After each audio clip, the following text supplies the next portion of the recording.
नमस्कार, मैं निशांत कुमार। आप सभी आदमी को आपके अपने YouTube परिवार निशांत कुमार स्टडी सेंटर में बहुत बहुत स्वागत है। ये जो आपका YouTube चैनल है निशांत कुमार स्टडी सेंटर, इसके तरफ से आपको इस चैनल पर सिर्फ और सिर्फ केमिस्ट्री की वीडियो प्रोवाइड की जाएगी, एजुकेशन प्रोवाइड की जाएगी। आपको केमिस्ट्री का जो है से वीडियो हाई लेवल तक दिया जाएगा। आज हम लोग केमिस्ट्री का जो है तो चैप्टर 2 जो विलेन है, इस विलेन के कौन से पॉइंट पढ़ने वाले हैं तो ठोस का द्रव में विलेन पढ़ना है।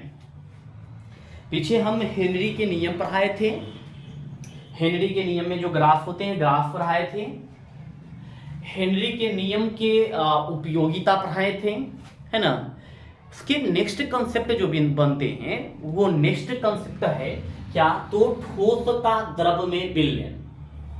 देखिए बाबू, एक छोटी सी बात बताते हैं। हमारे पास सिस्टम जितना अवेलेबल है हम उस सिस्टम के हिसाब से कार्य करते हैं।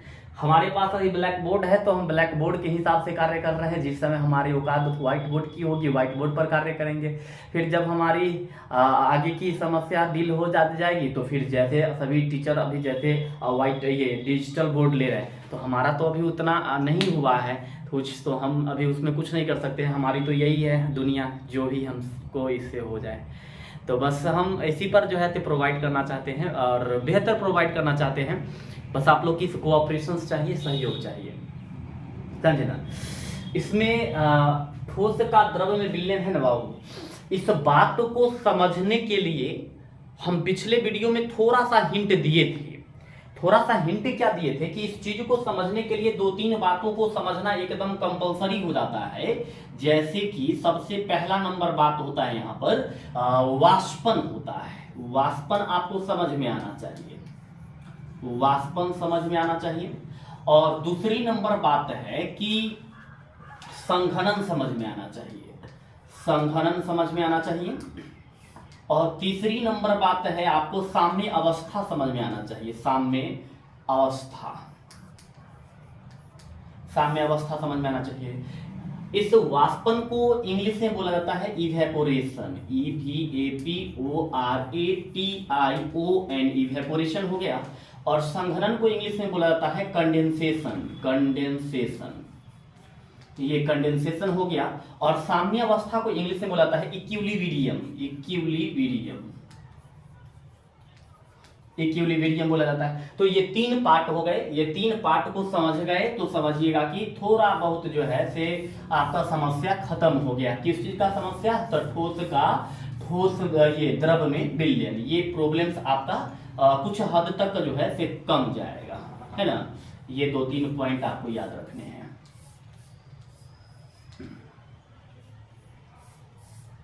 है ना। देखिए बाबू, समझना है ना, वाष्पन, संघनन और साम्यावस्था, है ना। आप वाष्पन और संघनन पिछले क्लास में कई क्लासों में आप पढ़े ही होंगे कि वाष्पन क्या होता है, संघनन क्या होता है। तो उसी प्रकार से यहाँ पर हम लोग जो है से अभी एट प्रेजेंट वाष्पन की चर्चा करेंगे। लेकिन फिलहाल उससे पहले जो हम ठोस का द्रव में विलयन लिखे हैं इसका डिफिनीशन हम आपको बता देते हैं कि ठोस का द्रव में विलयन का डिफिनीशन क्या होगा। जैसे देखिए ऐसे इसका डिफिनीशन लिख देते हैं, यहाँ पर हम लिख देते हैं ठोस, ठोस का द्रव में विलयन, द्रव में विलयन, इसका डिफिनीशन हम बता देते हैं। चलिए, ठोस का द्रव में विलयन क्या होगा, है ना। फ्रेम में आ रहा है, यस आ रहा है। देखो बाबू रे, ठोस का द्रव में विलयन का डिफिनीशन अगर लिखना हो तो बड़ी आसान है।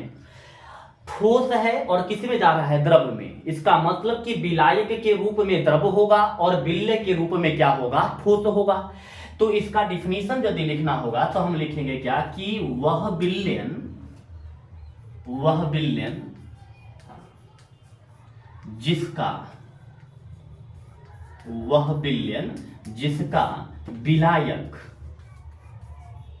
जिसका विलायक द्रव के रूप में हो, द्रव के रूप में हो, द्रव के रूप में हो एवं क्या लिखे बाबू, वह विलयन जिसका विलायक द्रव के रूप में हो एवं विलय ठोस के रूप में हो, ठोस के रूप में हो, तो उस विलयन को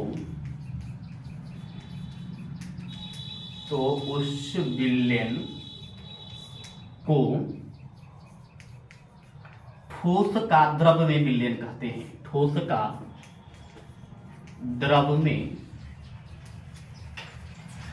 विलयन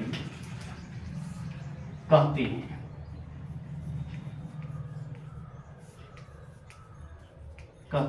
देखिए बुआ, इसका डिफिनीशन है कि सिंपल सी बात है, इसके हेडिंग से ही इसका डिफिनीशन होता है। कैसे, तो ये यूं समझिए, ठोस है तो ठोस यहां पर ये जो होगा ये विलय होगा, है ना, और दूसरा जो है से यहां पर द्रव है, तो द्रव है तो यहां पर ये द्रव क्या होगा, विलायक होगा।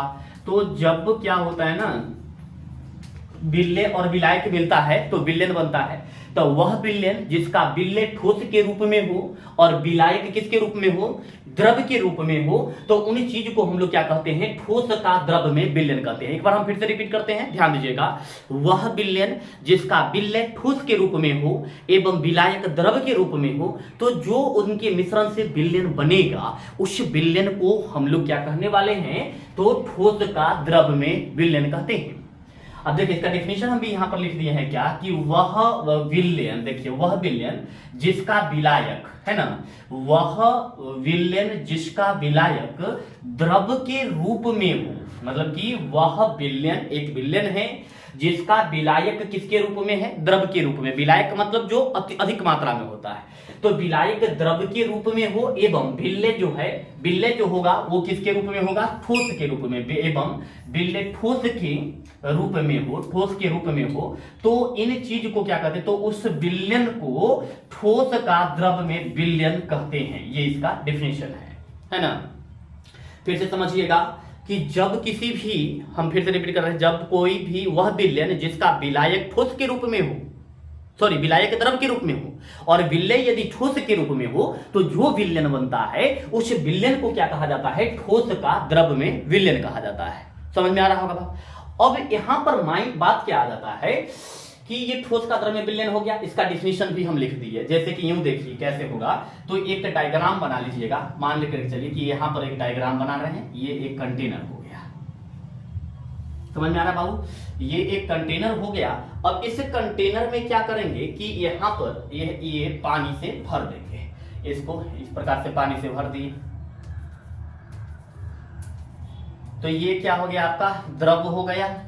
और इसमें तो ये द्रव है, तो ये क्या है, द्रव विलायक होगा, ये विलायक हो गया। और विलायक होने के बाद जो है इसमें कोई ठोस पदार्थ रख देना है विलय के रूप में, तो विलय रख, पहले यहां पर जो है विलय रख देते हैं, और ये विलय के रूप में क्या होना चाहिए, तो ठोस होना चाहिए। अब जो इन दोनों का जो कॉम्बिनेशन होगा ना बाबू रे, ये दोनों जो मिक्स होंगे, दोनों जो मिल जाएगा, तो ये जो दोनों मिलेगा इसी चीज को हम लोग क्या कहते हैं, तो विलय कहते हैं। देखिए यहाँ पर द्रव हो गया, विलायक हो गया, ठोस हो गया, विलय हो गया, तो यहाँ पर जो विलयन बनता है, इन्हीं विलयन को क्या कहा जाता है, ठोस का द्रव में विलयन कहा जाता है। समझे कि नहीं। इसलिए डेफिनेशन हम आपको लिख दिया पहले से, तो आप डेफिनेशन नोट कर लीजिए, उसके बाद ये डायग्राम बगल में बना लीजिएगा, तो फिर इसका डेफिनेशन कंप्लीट हो गया। फिर इसके कंपोनेंट के बारे में हम लोग चर्चा करने वाले हैं, लेकिन एक बार आप पहले इसका डेफिनेशन नोट कर लीजिए क्विकली से, जल्दी प्लीज।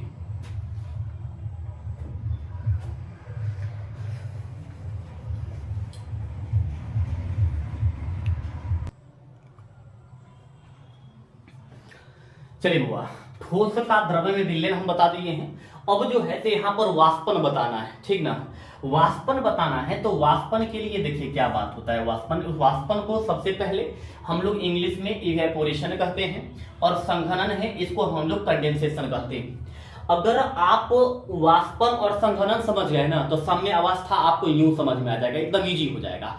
लेकिन अगर कहीं ये दोनों में आपको कहीं फॉल्ट लग रहा हो कि नहीं शायद ये समझ में न आए, तो फिर दिक्कत हो जाएगा कि आपको साम्य अवस्था समझ में नहीं आएगा। समझ रहे ना।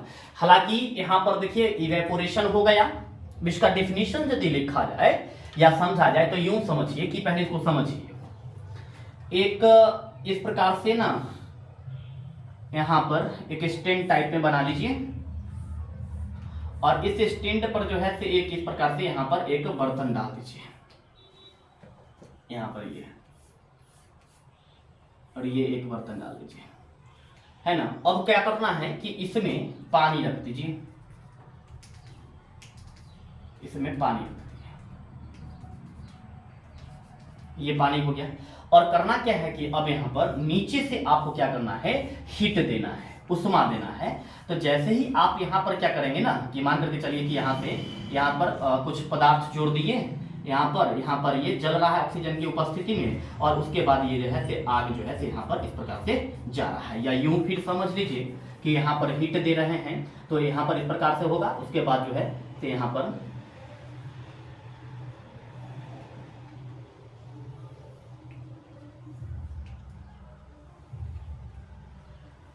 इस प्रकार से जो है हीट दे रहे हैं ना, हीट दे रहे हैं। तो जैसे ही हीट देंगे तो क्या होगा कि इसके जल के अणु क्या हो जाएगा, यहाँ पर जो ये जल के अणु है ये वाष्प बन करके क्या होने लगेगा, ऊपर की तरफ जाने लगेगा। ये सब वाष्प बन करके ऊपर की तरफ जाएगा। यहाँ पर देखिए ये सब वाष्प बन करके ऊपर की तरफ जाएगा, ये ऊपर की तरफ जाएगा, है ना। अब क्या है कि यहाँ पर देखिएगा तो ये एक क्या हो गया, बर्तन हो गया। इस बर्तन में नीचे से हम क्या दे रहे हैं, टेम्परेचर दे रहे हैं। इस बर्तन में हम क्या रखे हुए थे, जल। अब जैसे ही इसको गर्म किए तो ये सब जल वाष्पित होकर के क्या होने लगा, ऊपर उठने लगा। तो ये जो प्रक्रिया है कि किसी भी कोई भी द्रव जो होता है, तापमान जब जैसे उसको टेम्परेचर मिलता है तो वो वाष्प में परिवर्तित हो जाते हैं, और वाष्प में परिवर्तित होकर के वहां से वो बाहर निकलने लगते हैं। तो ये जो प्रक्रिया है ना, इसी प्रक्रिया को क्या कहा जाता है, वाष्पन कहा जाता है, जिसको इंग्लिश में इवेपोरेशन कहते हैं। समझ में आ रहा होगा बात कि जब कोई भी द्रव है उस द्रव को जब हम गर्म करते हैं तो वो वाष्प बन करके क्या होने लगते हैं, ऊपर की तरफ जाने लगते हैं, जिसको हम लोग क्या कहते हैं, तो वाष्पन कहते हैं, इवेपोरेशन कहते हैं। समझ आ रहा बात। अब देखिए यहां पर होगा क्या कि इवेपोरेशन का अगर आपको आंसर लिखना होगा तो आप यूं लिख सकते हैं कि जो बात आपको बताए हैं उतना ही बात लिखना है। क्या बात है, तो वह प्रक्रिया, यहां पर लिखेंगे वह प्रक्रिया, आप साथ में भी लिख सकते हैं, वह प्रक्रिया जिसमें कोई द्रव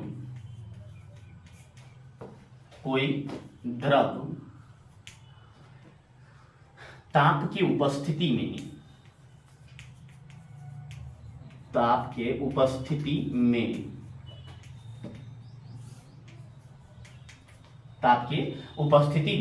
वाष्प में परिवर्तित हो जाती है, तो ये परिवर्तित हो जाती है,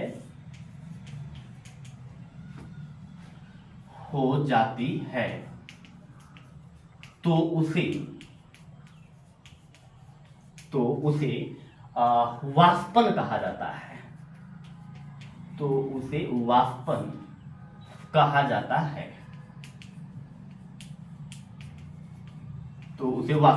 ये आपका डेफिनेशन हो गया। हम आपको फिर से एक बार रिपीट करते हैं, ध्यान से सुनिएगा। ये आपका वाष्पन प्रक्रिया हुआ, जिसको हम लोग इंग्लिश में इवेपोरेशन कहते हैं।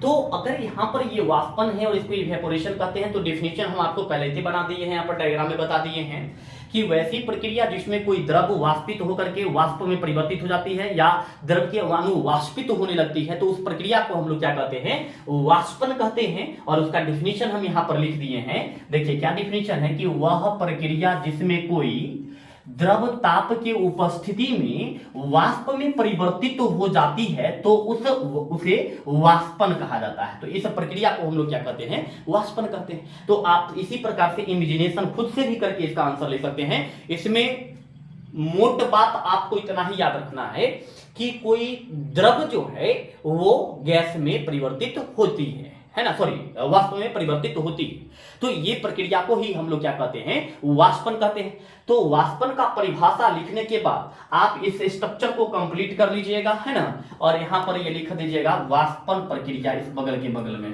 फिगर के बगल में वाष्पन प्रक्रिया लिख दीजिएगा, है ना। तो आप जल्दी से वाष्पन का डिफिनीशन नोट कर लीजिए, है ना। उसका फिर हम जो है से आपको संघनन बताते हैं, फिर साम्यावस्था बताएंगे। तो इसको आप पहले नोट कर लीजिए क्विकली।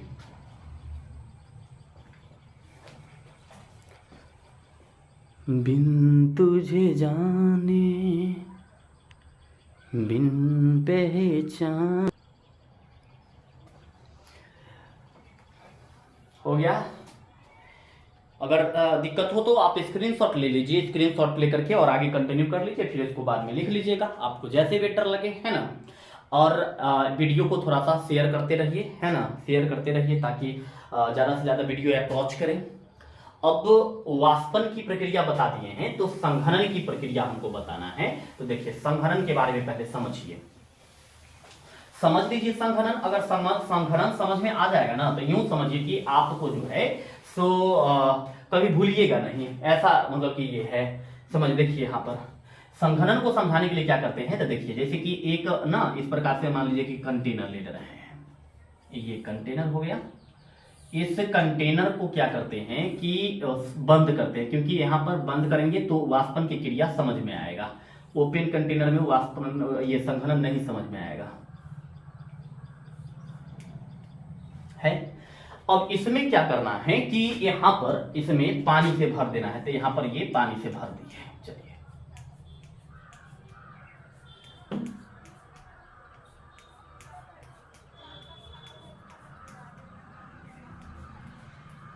पानी से भर दिए। अब करना क्या है, तो देखिए कि जैसे ही आप यहां से टेम्परेचर दीजिएगा ना, यहां से ये टेम्परेचर दीजिएगा, तो ये गर्म होगा, गर्म होकर के कितना भुआ के उठ के उठेगा, है ना, वाष्प बनेगा, वाष्प बनेगा। तो ये पर ढक्कन उक्कन जो रखे रहिएगा ना, है ना, अगर वो फिक्स नहीं किया हुआ है तो ये वाष्प के वजह से वो गिर जाएगा, नीचे उड़ जाएगा, है ना। उड़ने का कारण मतलब कि उड़ करके ऊपर नहीं चला जाएगा, लेकिन वो उड़ करके नीचे गिर जाएगा, हट जाएगा वहां से। क्यों? क्योंकि ये वाष्प बन करके जब ऊपर उठेगी ना वाष्प, जल वाष्प जो होगा, तो वो उसको वहां पर से वहां से गिरा देगा। तो देखिए ध्यान से देखिएगा ना बाबू, तो थोड़ा सा आपको यहाँ पर क्या पता चलेगा कि जैसे ही इसको हम गर्म कर रहे हैं, यूं समझिए, तो गर्म करते हैं ना, तो ये क्या होता है ना कि वाष्प बन करके ये ऊपर की तरफ जाती है, ऊपर की तरफ जाती है ना। देखिए वे वाष्प बन करके ऊपर की तरफ जा रही है, ऊपर की तरफ जा रही है ना। और यहां पर ये इस प्रकार से जा रहा है। मान लीजिए कि अब क्या किए कि इसको यहां पर सील कर दिए, बंद कर दिए, कि इसके बाद जो है से अब ये वाष्प ऊपर नहीं जा सकता है। तो जैसे ही गर्म किए, तो गर्म करने पर क्या हुआ कि ये सब जो है से ऊपर की तरफ उठने लगा। तो शुरुआत में जो यहां पर प्रक्रिया हो रहा है, ये कौन सी प्रक्रिया हो रहा है, अभी तुरंत आप बताएं, आप बता सकते हैं कि यहां पर जो ये प्रक्रिया हो रहा है, ये अभी जो गर्म कर रहे हैं और ये वाष्प बन करके ऊपर जा रहा है, यानी कि द्रव किसमें परिवर्तित हो रही है, वाष्प में। तो ये कौन सी प्रक्रिया है, अभी तुरंत आपको डिफिनेशन भी लिखवाए हैं, ये वाष्पन प्रक्रिया है, जिसको इवेपोरेशन कहते हैं, है ना। तो शुरुआत में क्या होता है, वाष्पन की प्रक्रिया तीव्र होती है, तो ये सारे वाष्पन के ऊपर जाते हैं। जैसे ऊपर जाता है तो ये ठंडा होता है। ठंडा होने के बाद क्या होता है कि यहां से जो भी ठंडा अणु हो जाता है, वो क्या होता है, पानी के ये ड्रॉपलेट्स बन जाता है, बूंद बनता है, और पानी के बूंद बन करके ये वापस से जल के सतह पर आने लगता है। पानी के बूंद बन करके ये वापस से जल के सतह पर आने लगता है, इस प्रकार से जल के सतह पर आने लगता है। तो शुरुआत में होता क्या है कि ये पहले द्रव था, द्रव से वाष्प बना, अब ये ऊपर जल गया तो वाष्प से ये फिर द्रव बना, और द्रव बन करके नीचे आ रहा है। तो ये जो वाष्प से द्रव में परिवर्तित होने की जो क्रिया है, इस क्रिया को संघनन कहा जाता है, जिसको इंग्लिश में कंडेंसेशन कहते हैं। वह प्रक्रिया जिसमें कोई वाष्प या जल वाष्प द्रव में परिवर्तित हो जाए, द्रव में परिवर्तित हो जाती हो, तो उन प्रक्रिया को क्या कहते हैं, हम लोग संघनन कहते हैं। इंग्लिश में क्या कहते हैं, इसको कंडेंसेशन कहा जाता है, समझे। अब जो है तो देखिए यहां पर ये कंडेंसेशन की कंडेंसेशन समझ में आ रही होगी, तो फिर थोड़ी देर में साम्यावस्था भी समझ में आ जाएगा। हम आपको फिर से एक बार बता देते हैं कि एक पानी लिए, इसको गर्म किए, गर्म करने पर द्रव किस में परिवर्तित हुआ, वाष्प में, जो वाष्पन प्रक्रिया के अंतर्गत आ रहा है। और यही वाष्पन प्रक्रिया क्या करते हैं, जब ठंडा करते हैं, तो ठंडा करने के बाद ये जो है इससे क्या हो जाता है, ठंडा करने के बाद कि ये जो वाष्प होते हैं, जल वाष्प जो होता है, ये पानी के बूंद में टुपुर टुपुर करके नीचे गिरने लगता है सतह पर, समझे ना। तो फिर जो है यह प्रक्रिया क्या कहलाती है, संघनन, क्योंकि वाष्पन की ठीक अपोजिट होता है ना। तो आप इसका संघनन की परिभाषा अगर लिखना तो ये लिख सकते हैं कि वह प्रक्रिया जिसमें जल वाष्प द्रव में परिवर्तित हो जाए, उसे संघनन कहते हैं, है ना। अब डेफिनेशन देखिए, इसका डेफिनेशन कैसे होगा, संघनन का डेफिनेशन हम लिख देते हैं ताकि आपको दिक्कत ना हो। देख लेते हैं कि इधर जगह बाकी है, चलिए नीचे में बहुत जगह है यहाँ पर। देखिए हम संघनन का परिभाषा लिख देते हैं बाबू, यहाँ पर देखिए लिखेंगे क्या कि वह प्रक्रिया जिसमें जिसमें जलवाष्प ठंडा होने पर, मतलब ठंडा होगा तब, ठंडा होने पर वह प्रक्रिया जिसमें जलवाष्प ठंडा होने पर द्रव में परिवर्तित हो जाए, द्रव में परिवर्तित हो जाती हो,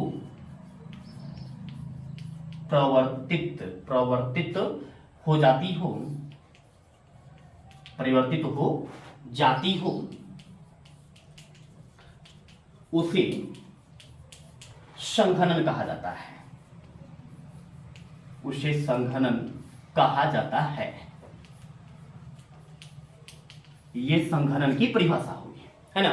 देखिए हम समझाने के लिए तो समझा दिए, यहां पर आपको वाष्पन और संघनन दोनों समझा दिए। अब आप क्या करिए कि आप संघनन का पहले परिभाषा लिख लीजिए, है ना। ये बात हम आपको पहले समझाए हुए हैं कि वह प्रक्रिया, देखिए वह प्रक्रिया जिसमें जलवाष्प क्या होता है, ठंडा होने पर द्रव में परिवर्तित हो जाती हो, उसे संघनन कहा जाता है। तो ये आपका परिभाषा हो गया संघनन का, और इसका एग्जाम्पल जो है सो हम यहां पर ये बना दिए हैं। तो आप संघनन की परिभाषा लिखने के बाद जो है सो ये गोला वाला दाना जो है ना, ये वाला, ये पूरी पिक्चर यूं समझिए कि पूरे डायग्राम को आप यहां पर नोट कर लीजिए, तो आपका संघनन खत्म हो जाएगा। तो फिर हम साम्यावस्था पर चर्चा करेंगे, ठीक है। तो आप पहले इसको जल्दी से नोट कर लीजिए, क्विकली बनाइए तो बुआ जल्दी से।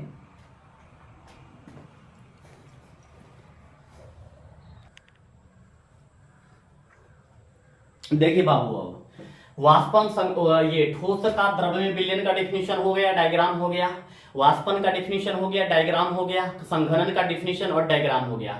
अब तीसरी नंबर बात जो यहाँ पर जो नेक्स्ट मैटर है वो है साम्य अवस्था। साम्य अवस्था हो गया, इसको हम लोग इक्विलिब्रियम इंग्लिश में बोलते हैं, इक्विलिब्रियम ये हमारा इंग्लिश हुआ, है ना। इंग्लिश में इसको इक्विलिब्रियम बोलते हैं। अब देखिए आपको अगर दो कंटेनर से समझाएं तो शुरुआत थोड़ा सा ज्यादा समझ में आ सकता है, लेकिन चलिए इसी से कुछ समझने की कोशिश कीजिए, इसी डायग्राम से, कि ये पहले जो यहाँ पर है ये किस स्थिति में है, द्रव की स्थिति में है। ये द्रव की स्थिति में हो गया, समझिए बात को, छोटी सी बात है जो कोई बहुत बड़ी क्रिया नहीं है।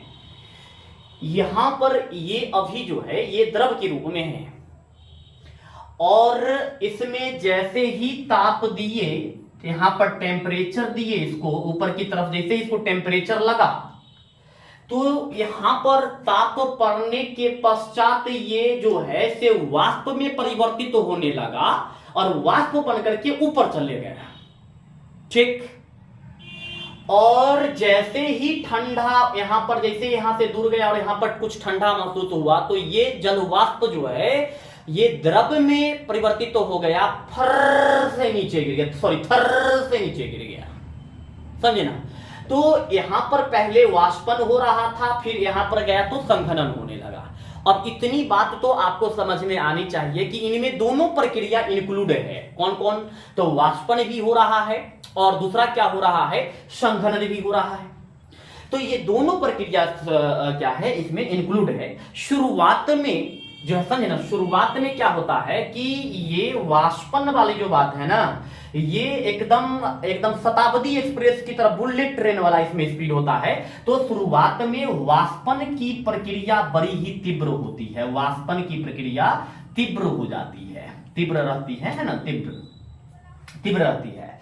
और संघनन की प्रक्रिया क्या हो जाती है, संघनन की प्रक्रिया क्या हो जाती है, यहां पर मंद हो जाता है, धीरे हो जाता है।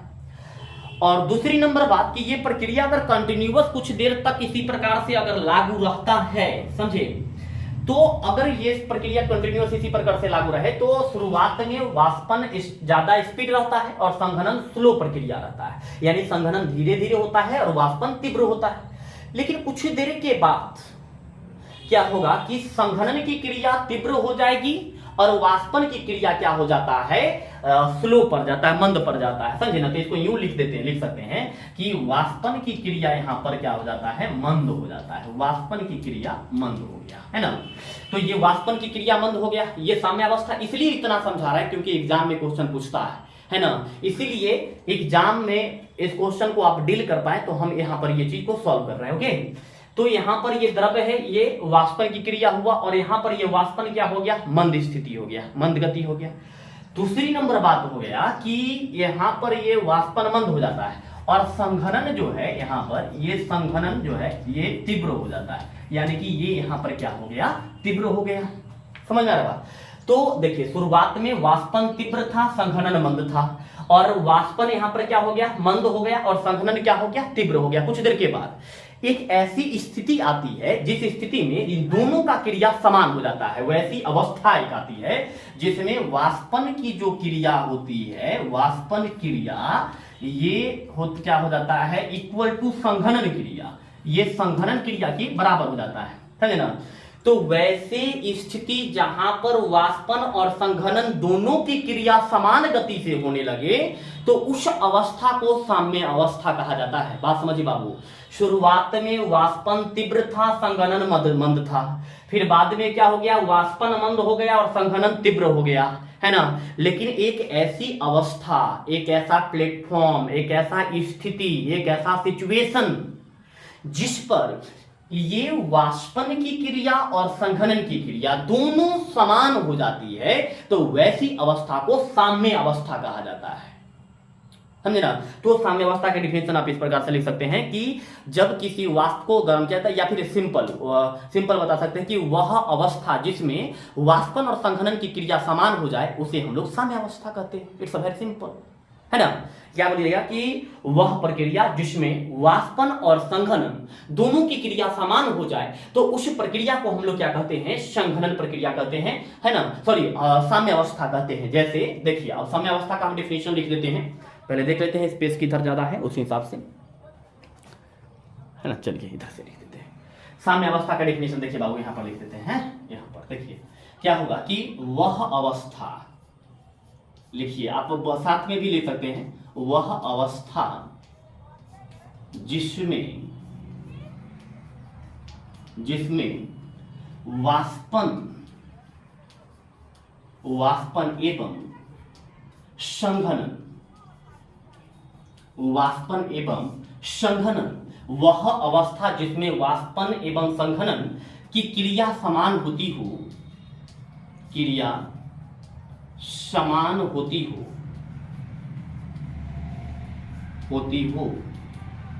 तो उसे साम्य अवस्था कहा जाता है, साम्य अवस्था कहा जाता है, साम्य अवस्था कहा जाता है। नोट करिए डिफिनेशन, देखिए बाबू, है ना। शुरुआत में वाष्पन तीव्र होता है, संघनन मंद होता है, फिर क्या होता है, वाष्पन मंद हो जाता है और संघनन क्या होता है, तीव्र होता है। लेकिन एक ऐसी अवस्था होती है जिसमें वाष्पन और संघनन दोनों प्रक्रिया समान हो जाती है, तो वैसे स्थिति में जो है सिर्फ उस अवस्था को हम लोग साम्य अवस्था कहते हैं। डेफिनेशन में हमें यहां पर बता दिए आपका, क्या देखिए, वह अवस्था जिसमें वाष्पन एवं संघनन क्रिया समान होती हो, मतलब कि वाष्पन और संघनन दोनों की क्रिया समान होती, दोनों का स्पीड सेम होता हो, तो उसे साम्य अवस्था कहा जाता है, या फिर उस अवस्था को साम्य अवस्था कहते हैं, समझे ना। तो ये आपका साम्य अवस्था का डेफिनेशन हो गया। डायग्राम आपका इसी प्रकार से होगा। जो बात यहां पर नोट किया हुआ है आप निश्चित रूप से नोट कीजिएगा, ताकि आप अगर डायग्राम भी देखिएगा तो आपको इसका डेफिनेशन समझ में आ जाएगा। तो इसलिए डायग्राम भी बनाना है और डेफिनेशन भी लिखना है, समझ में आ रहा बात। तो इसको नोट कर लीजिए, फिर हम लोग अभी वाष्प दाब की बात करेंगे, ठीक है। तो इसको जल्दी से नोट कर लीजिए, डायग्राम बना लीजिए, और यहां पर ये डेफिनेशन लिखा हुआ है, इस डेफिनेशन को लिख लीजिए, कोई क्लिक कर लीजिए इसको, है ना।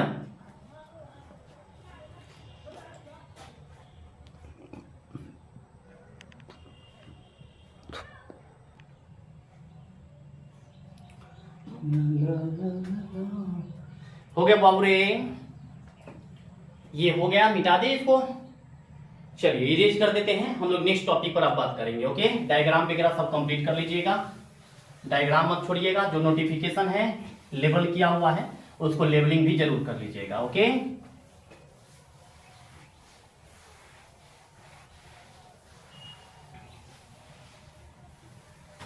देखिए बाबू, नेक्स्ट हम लोग जो चर्चा करेंगे अभी वो करने वाले हैं वाष्प दाब पर। वाष्प दाब क्या होता है, जिसको हम लोग इंग्लिश में वेपर प्रेशर कहते हैं। वेपर प्रेशर कहते हैं, वेपर प्रेशर कहते हैं। हो गया। अब देखिए वेपर प्रेशर तो आप लोग अच्छी तरह से समझ जाएंगे, मैक्सिमम आदमी इसको बेहतरीन समझेंगे वाष्प दाब को, क्योंकि ये हमारे दैनिक जीवन से रिलेटेड मैटर्स हैं, तो इसको तो आप जरूर समझ जाइएगा, समझे ना। देखिए यहाँ पर होता क्या है कि एक बर्तन ले लीजिए, है ना। उसी प्रकार से देखिए यहाँ पर क्या करते हैं कि एक बर्तन ले लिए यहाँ पर, और इस बर्तन में क्या रख दिए, पानी रख दिए, ठीक।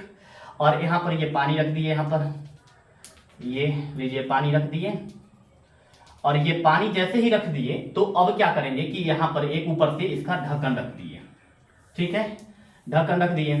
अब ढक्कन रख देंगे, अब मान करके चलिए कि इसको जो है से 75 डिग्री सेल्सियस पर जो है से गर्म कर रहे हैं, 75 डिग्री सेल्सियस पर गर्म कर रहे हैं।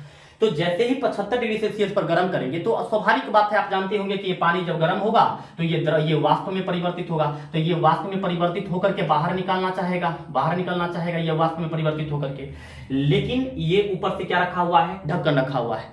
तो ये वाष्प क्या करता है कि एक प्रकार का दाब लगा देता है, प्रहार करता है। जैसे ही ये दाब प्रहार करता है तो ये ढक्कन क्या होता है, इसका ऊपर की तरफ उठ जाता है और वहां से ये वाष्प बन करके बाहर निकलते रहते हैं, है ना। तो यहां पर वह जो प्रक्रिया होती है उस प्रक्रिया को हम लोग क्या कहते हैं, वाष्प दाब कहते हैं। चलिए, लेकिन हाँ सिचुएशन क्या है कि ये बंद होना चाहिए, नहीं तो वाष्प तो बनेगा लेकिन यहाँ पर कोई घटना आपको देखने के लिए मिलेगा नहीं, क्योंकि ये वाष्प बन करके प्रकृति में जाते रहेगा वायुमंडल में, तो इसका प्रभाव आपको देखने के लिए नहीं मिलेगा। तो ये बंद होनी चाहिए। अब देखिए सिचुएशन में अब क्या होगा कि ये वाष्प दाब हो गया, जिसको हम लोग वेपर प्रेशर कहते हैं, है ना। अब देखिए वेपर प्रेशर का एक और बात समझिए कि यहां पर कंटेनर ले लिए, एक कंटेनर, और इस कंटेनर को यूं समझिए कि यहां पर गर्म कर, इस कंटेनर में पानी पहले डाल देते हैं, पानी डाल दिए, पानी डाल करके इसको बंद कर देते हैं। मान के चलिए इस प्रकार से इसको बंद कर दिए, लीजिए ये बंद कर दिए, यहाँ से इसको हीट दिया जा रहा है ना। हीट देंगे तो ये क्या होगा कि यहाँ से ये द्रव बन करके ऊपर की तरफ उठेगा, ऊपर की तरफ जा करके, और ये बर्तन जिस बर्तन में है, इस बर्तन में क्या करता है कि ये दीवार पर क्या करता है, एक दाब आरोपित करता है। ये समझिए कि एक कंटेनर है, उसमें द्रव है, जब उसको गर्म करते हैं तो द्रव वाष्प के रूप में परिवर्तित होता है, और वाष्प के रूप में परिवर्तित होकर के दीवार पर वो क्या करता है, टकराता है। तो वाष्प जो प्रहार करता है और इसके प्रहार से जो दाब उत्पन्न होता है, उस दाब को हम लोग क्या कहते हैं, वाष्प दाब। कंडीशन होता है, कंडीशन इसका क्या है, शर्त क्या है कि निश्चित ताप होना चाहिए, सबसे बड़ी बात निश्चित ताप होना चाहिए। और दूसरी नंबर बात जो है डेफिनिट टेम्परेचर हो गया।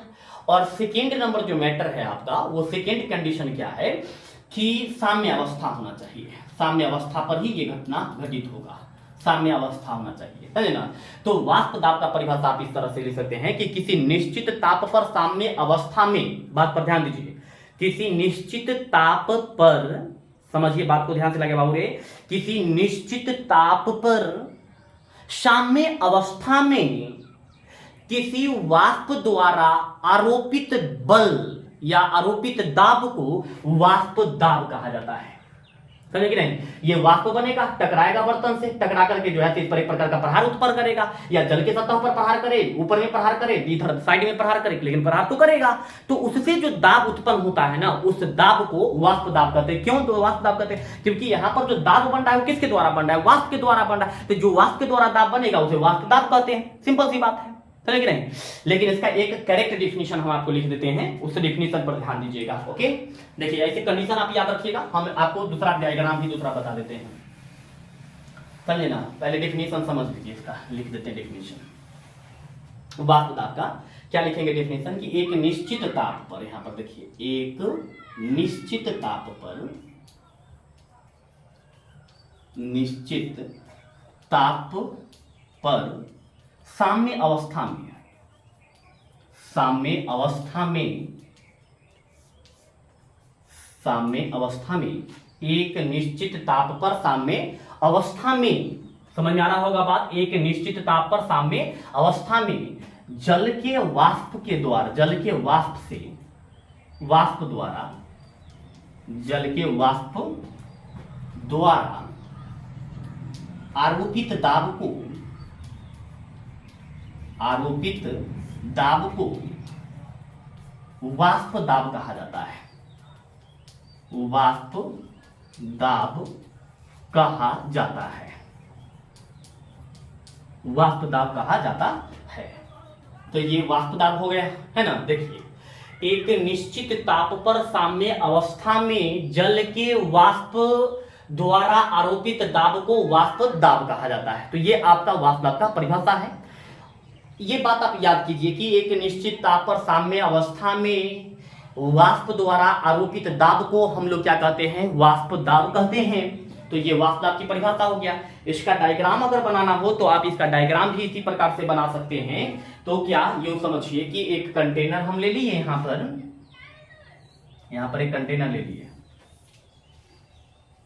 और ये एक बंद बर्तन ले लेते हैं और इसमें पहले से पानी रखे हुए रहेंगे, क्योंकि बोतल बंद कर देंगे तो पानी कहां से जाएगा, है ना। अब इसको क्या कर रहे हैं, यहां से हीट दे रहे हैं, गर्म कर रहे हैं। तो गर्म करने पर ये जो उठेगा, उठने के बाद ये है, ये प्रहार ऊपर की तरफ करेगा, इधर दीवार की तरफ करेगा, इधर की तरफ प्रहार करेगा, जल के अणु पर प्रहार करेगा। तो वाष्प के द्वारा जो दाब से प्रहार किया जाता है, प्रहार जो होता है, वाष्प के प्रहार से जो दाब उत्पन्न होता है, उस दाब को हम लोग क्या कहते हैं, वाष्प दाब कहते हैं। इसीलिए डिफिनेशन में यहां पर लिखे हैं क्या, कि एक निश्चित ताप पर साम्य अवस्था में जल के वाष्प द्वारा आरोपित दाब को वाष्प दाब कहा जाता है। तो ये वाष्प दाब की परिभाषा हो गई।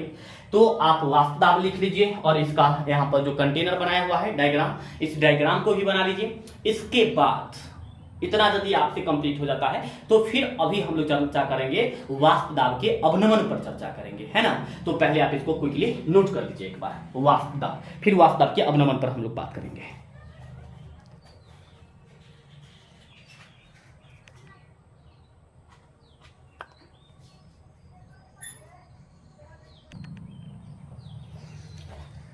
वाष्प दाब बता दिए। अब इसके बाद जो है से वाष्प दाब के अवनमन पर चर्चा करेंगे और वाष्प दाब के आपेक्षिक अवनमन और रॉवेल के नियम पर चर्चा होगा। तो यानी कि 2 टॉपिक्स हैं, 2 टॉपिक के बाद आप एकदम रॉवेल के नियम पर पहुंचेंगे। 110% सियोरिटी है। सिर्फ 2 ही वो टॉपिक इधर बचा हुआ है जो आपके सिलेबस से पूरा कवर होना चाहिए, एक बेहतरीन नोट्स भी होना चाहिए। तो वो सब हर चीज प्रोवाइड करते हुए हम आपको बता दिए हैं। अब वाष्प दाब के अवनमन और वाष्प दाब के आपेक्षिक अवनमन और उसके साथ साथ रॉवेल के नियम की चर्चा हम लोग करेंगे। इस वीडियो में इतना ही रहने देते हैं, मिलते हैं फिर नेक्स्ट वीडियो में। तब तक के लिए बहुत बहुत धन्यवाद। जय हिंद।